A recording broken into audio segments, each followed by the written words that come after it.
It's been an issue that's dogged relations between the United States and China for months. But now Barack Obama and his opposite number, Xi Jinping, have agreed on a set of rules to tackle cyber attacks. They've been meeting in California on Xi's first visit to China as president. But on the same day, there have been new reports from the UK that Obama has ordered the security services to draw a list of his own cyber targets. And it's not the only thing they're trying to deal with. Inevitably, there are areas of tension between our two countries, but what I've learned over the last 4 years is both the Chinese people and the American people want a strong, cooperative relationship, and that I think there's a strong recognition on the part of both President Xi and myself that it is very much in our interests to work together to meet the global challenges that we face. Other issues up for discussion include China's trade policies and what many in the US see as the artificially low value of its currency, making Chinese exports cheaper. The US wants China to pressure North Korea to curb its nuclear program and military activities.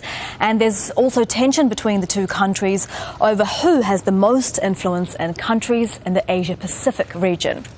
Joining us now from Hong Kong is David Zweig. He's the director of the Centre on China's Transnational Relations at Hong Kong University of Science and Technology. Mr. Zweig, it's great to have you with us. These are the world's two biggest economies. Obama has told Xi Jinping that the US welcomes, and I quote, China's peaceful rise as a world power. China is increasingly seeing itself as a rightful world power. But do you think that there is room for two great superpowers? Well, I think that's the key question. You've got China rising and putting greater demands, greater expectations for the world. The United States is the dominant power in the world. And in situations like this in the past, historically, when there's been a rising challenger to what we might call a hegemonic or a dominant power, in about 80% of the cases in sort of the last 3,000 years of history, you've had war. And so this is a really important meeting in that sense. This is a meeting in some ways of historic importance, because if the United States and China, and if Xi and Obama can figure out a way to move forward without too much greater tension, then that would be really, really important for the whole world. Well, Xi Jinping has said that relations between the two countries are at a historical starting point. Could this, do you think, be a fresh new start between the two superpowers?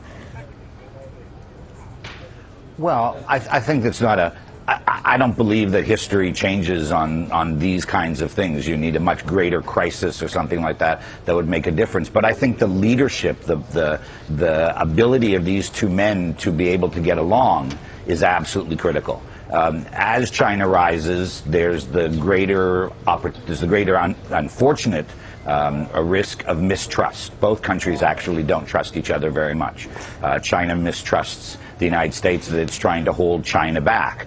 And the United States is very worried that as China rises, it's going to be much more assertive in its foreign policy. So what can hold this together to a certain extent is if the two leaders can actually form a really nice partnership, if they can form really good personal relations. Because personal relations, I mean, this is a summit, right? This is two leaders. You could call it the shirt sleeve summit or something, but this is really a summit where two leaders are going to sit down, take the measure of each other, but then really hopefully find a way to communicate. Because whenever there's, we're talking about cyber, we're talking about trade, we're talking about all these smaller, I mean, they're not small issues, but they're substantive issues. But what really drives the U.S.-China relationship is the question of trust, mistrust, and the relationship. If you can establish good, solid relations between the leaders, they can solve a lot of this, or at least create an aura where these specific problems can be resolved. Much has been made, speaking of trust, much has been made about cyber security. Do you think that it's possible for them to find a solution, or are we going to see a Cold War being waged in the cyber world?